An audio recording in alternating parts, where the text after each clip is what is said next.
Hey guys, this video is going to be about the mechanics in the Dungeon Master Guide for charging. 2 weeks ago I did one on weapon speed. Last week was for weapon length. So this all leads to the charging mechanics in the Dungeon Master Guide. This right here.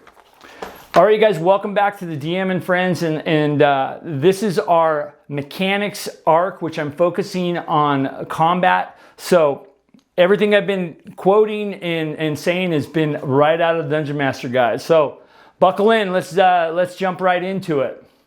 So page 66 of the DMG, I want you to open up page 66. Charging is its own listed action under the further action section.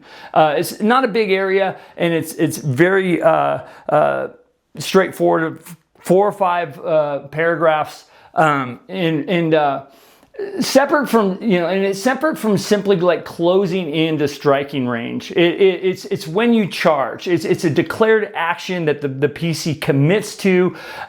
When I run games, I say, what are your actions? And a PC will say, I charge the opponent. And I say, cool, what weapon? Okay, I'm using a two-handed sword. Awesome. Okay, so that's how they declare it. And now you're committed to charging in that round. And Gary attaches real mechanic weight to that declaration. Both are good. Well, one is good and one is bad. So charging moves you faster. This is the first thing we want to talk about for the movement math. Outdoors, bipedal creatures get an increase for their speed at 33 1/3%, right? Four-legged creatures get 50% increase in speed. Gary cites, and I think he cites that from the Swords and Spells OD&D books, so that's where this kind of came from. And for scaling, and for indoors in a dungeon setting, it's a lot easier, right? You just get double your speed. It's a lot simpler movement base. But here's the catch. You have to only be within the max that you could charge is 10 feet. Well, and they have it in inches, and you guys know what inches means. Underground or in a dungeon is 10 feet. Above is 10 yards, right? So there's your movement mechanics, right in a nutshell. Double movement in a dungeon, 33 1/3% above ground for two-legged. Four-legged is 50% more movement. So that's the charging movement rate. Now, the cost, all right? Let's say the cost for the charging is this, because we're going to start with the bad part about charging, right? So the rule that he puts in there is on page 66 is that your armor class of the charging creature, right? There is no dexterity bonus at all allowed for that charging creature. Creatures with no dexterity bonus become 1 armor class less lower, right? So they're a little easier to hit, and that makes sense because of the momentum, right? The only exception is a creature that is an AC 10, right? You can't be an AC 11, right? So think about what that means at the table. You're rogue with you're rogue. I said rogue. You're thief with a +3 dexterity bonus. Just charge in. That bonus is gone. Right from the gate. No dexterity at all. But there is a plus to that, right? And we just he wanted us to know that charging is not free. So let's talk about let's talk about who actually swings first, right? So this is where last week's video comes into play, because everybody thinks that weapon length should be involved in combat 100% and all that. Well, really the only factor in weapon length is in charging, okay? So melee at the end of charge, initiative is not checked, right? So that is one other thing about charging. You don't roll initiative for it. And the way I play it as a DM is I'll just resolve all the charges at the very beginning before initiative is even rolled, right? So, the opponent with the longer reach, He says reach, not weapon, but the longer reach attacks first. Automatically. No initiative roll needed. The person's charging in on them, and whoever out of the two have a longer weapon goes first. Bottom line. Right? So if the charger survives that first swing, whatever attacks land against them first, you know, they get a +2 bonus. Okay, that's the positive part about this. The charger gets a +2 bonus for that attack. So let's say I have a player that says, I charge in, like just the example I gave.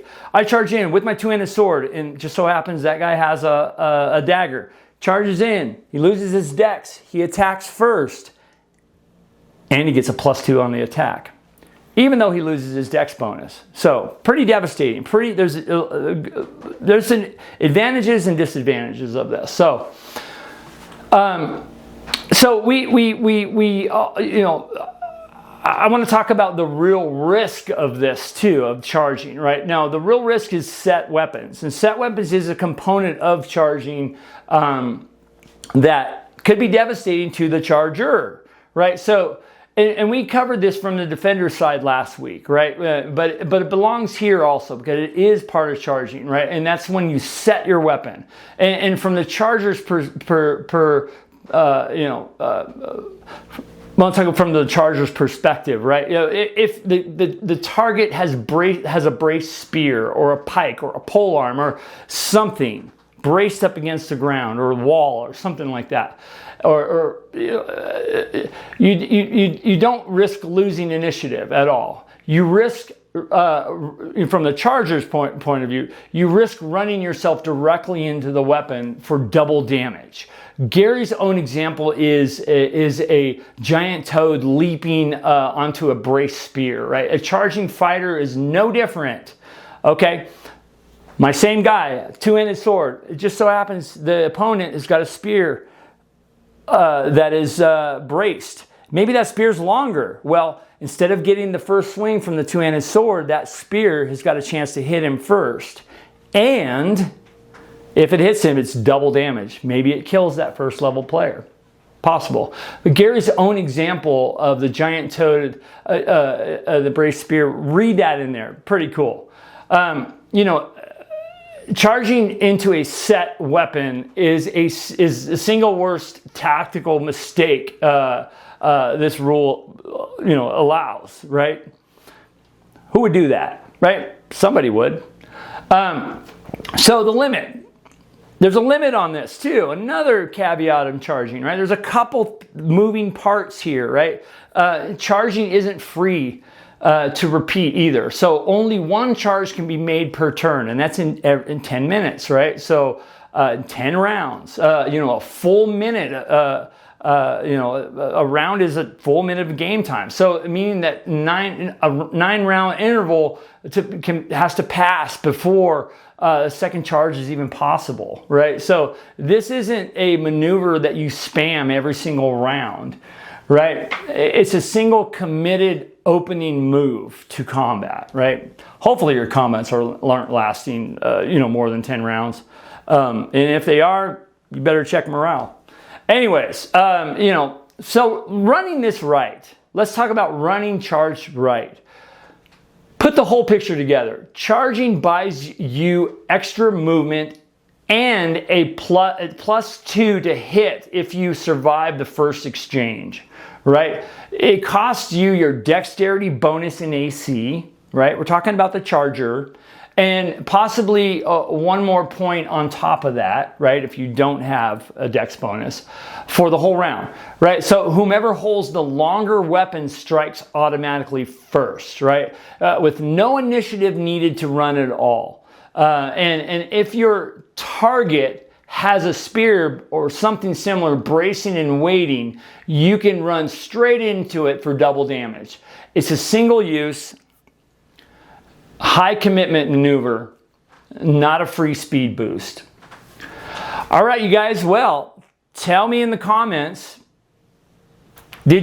number one, did you read along with me on page 66 of the DMG right here, this section right here, guys? Did you follow along with me? You know, and tell me, you know, are you tracking the AC penalty when the players charge? You know, be honest. DMs, I love to see how you guys are doing charge.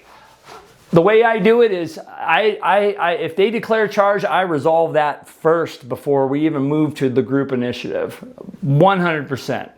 These actions happen right at the beginning, right? So if you have a magic user getting ready to cast a spell, charge him. All right, you guys, tell me in the comments. I love to hear it. I am DM Angelo. Keep gaming. Take care of each other. Like, subscribe. If you'd like to become a member, please do. Share it with your gaming group, and I'll see you guys next time. Bye-bye.